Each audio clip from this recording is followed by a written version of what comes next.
Continuamos en México al día y esta mañana nos acompaña en el estudio el ingeniero Ignacio Arroyo Curibreña de la Dirección Corporativa de Finanzas de Petróleos Mexicanos. Ignacio, muchas gracias por estar con nosotros. No, muchas gracias a ustedes. Y vamos a platicar de un tema, y lo decía yo, lo platicaba con Ignacio un poco antes de entrar al aire, de un tema que es muy interesante porque pocos lo entendemos. Y vamos a hablar de bonos de carbono. De entrada te pregunto, Ignacio, ¿qué son los bonos de carbono? Los bonos de carbono es un concepto que se tiene del intercambio que hay, de las mitigaciones que se están haciendo al impacto en el cambio climático. Realmente el bono como tal no existe, existen certificados, existen otros mecanismos, pero el concepto es el bono de carbono. ¿Qué es el bono de carbono? Cuando tú estás contaminando X cantidad y necesitas bajar esa contaminación, te pones una meta y cuando no la alcanzas, tienes que salir a buscar quién haya alcanzado o quién tenga esa misma cantidad, ese mismo número de toneladas de dióxido de carbono. Cada tonelada equivale a un bono y esos bonos de carbono los puedes salir a comprar para alcanzar la meta que te habías establecido o que te había establecido alguna autoridad. Entonces, el bono en sí es la equivalencia que existe entre una tonelada de dióxido de carbono que dejaste de emitir a la atmósfera y un cierto precio que le pusieras a esa tonelada de. Cuando hablamos de bono, hablamos de precios, por supuesto, engloba este concepto de finanzas de carbono. ¿De qué se trata? Las finanzas de carbono es un poco más global. El tema con los bonos de carbono es que hablas un intercambio entre particulares. Las finanzas de carbono ven mucho más allá, estás estableciendo las metas que te fijan. Actualmente te pueden fijar metas, tú como empresa te fijas tus propias metas, incluso como proyecto puedes fijar unas metas de mitigación. Hay otras que son obligatorias que tienes que cumplir por compromisos que tiene tu país o por compromisos que vas adquiriendo por cierta normatividad. En el caso de México, en octubre ya entra en vigor la Ley General de Cambio Climático que se publicó en junio y a partir de ahí se van a fijar ciertas metas por sector que se deberán de alcanzar. Entonces, cuando no alcance algún sector, alguna industria, alguna empresa, las metas que le fija esta nueva ley de cambio climático, deberá de salir a buscar quién le pueda vender estos bonos de carbono para alcanzar las metas que se le establecieron. Déjame entenderlo y tratarlo de explicar, que lo entendamos todos. Yo tengo una empresa y me pongo como meta reducir mis emisiones de dióxido de carbono en 1 tonelada este año. Lo logro. ¿Eso se traduce en qué para mi empresa? Dependiendo. Si es algo voluntario, sí, pues nada más tú cumpliste con esa parte de responsabilidad social que tiene tu empresa. Entonces, si es por los compromisos de responsabilidad social que tu misma empresa se impuso, cumpliste con tu meta de responsabilidad social y la certificas y la anuncias, la das a conocer que eres una empresa socialmente responsable y dentro de todo el esquema de la responsabilidad social que no va únicamente enfocado en el tema ambiental, cumpliste en el tema ambiental en esta mitigación al cambio climático.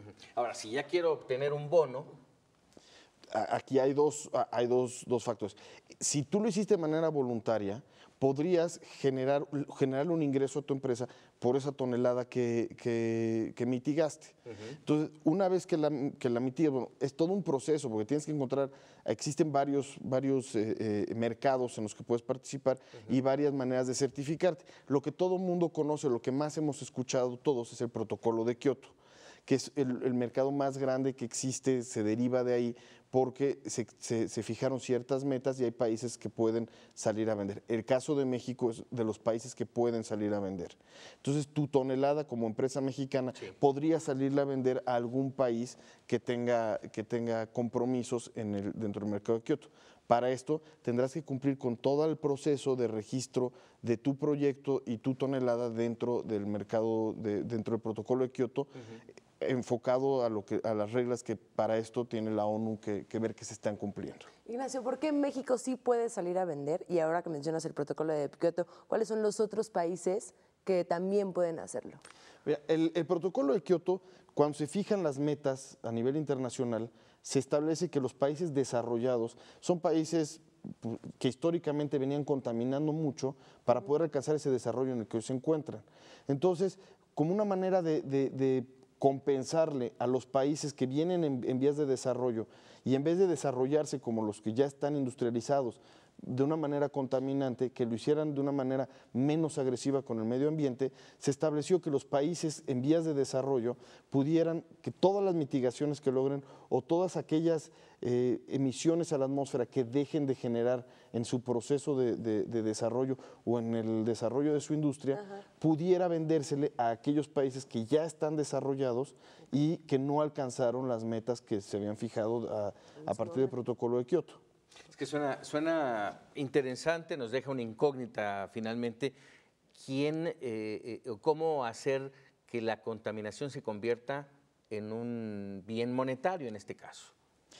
El principio, déjame tratar de exponerlo de una manera muy básica, es hay quien tiene que cumplir con ciertas metas, por la razón que sea, por responsabilidad social, porque se las fija alguna normatividad, su gobierno o establecen algún acuerdo internacional. Entonces, tú ya fijaste que tienes que dejar de contaminar en X cantidad y vas a hacer todos los esfuerzos que estén de tu parte para lograrlo.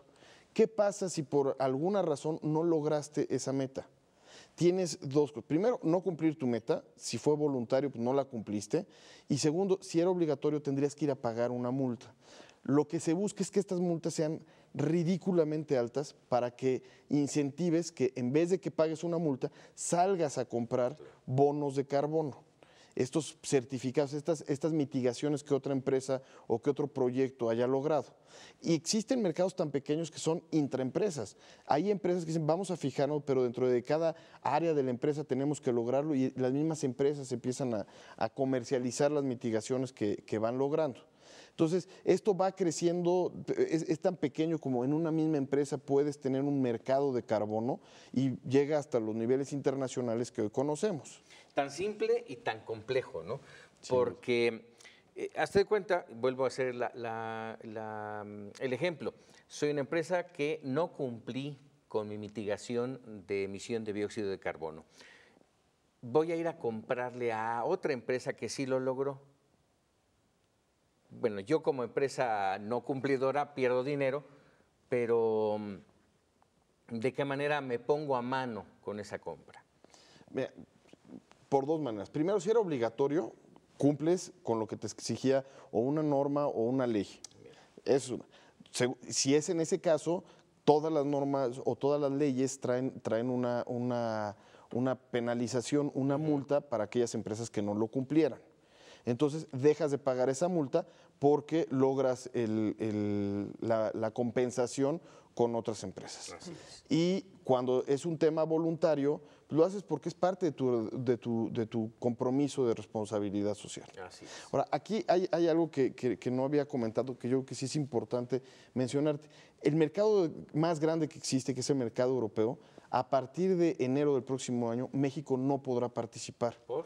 Porque de manera unilateral Europa decidió que va a permitir para lograr esas compensaciones que únicamente participen los países menos industrializados dentro de este apartado de países en vías de desarrollo y nos deja fuera. Dejaron fuera casi a toda Latinoamérica, está Haití comprendido entre los países y es mayormente África y algunos países de Asia que podrán participar en ese mercado. Entonces, ahora existen o debemos de buscar nuevos mercados en los cuales México podrá participar.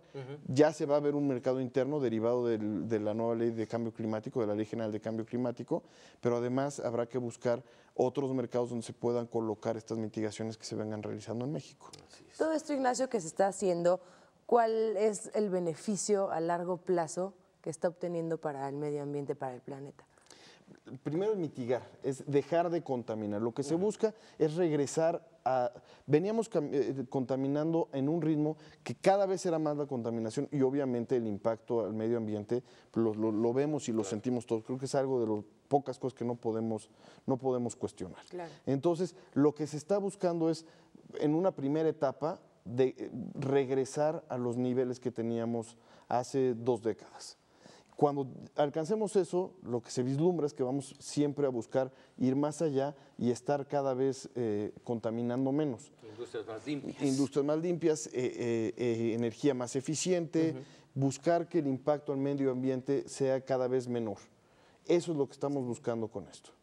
Ignacio Arroyo Curibreña, te agradecemos mucho estos minutos para México. Al explicarnos o tratar de explicarnos qué es el bono de carbono, te agradecemos mucho. Muchas gracias a ustedes. Muy amable. El ingeniero Ignacio Arroyo Curibreña, él es el gerente de finanzas de carbono de la Dirección Corporativa de Finanzas de Petróleos Mexicanos. Continuamos con más información.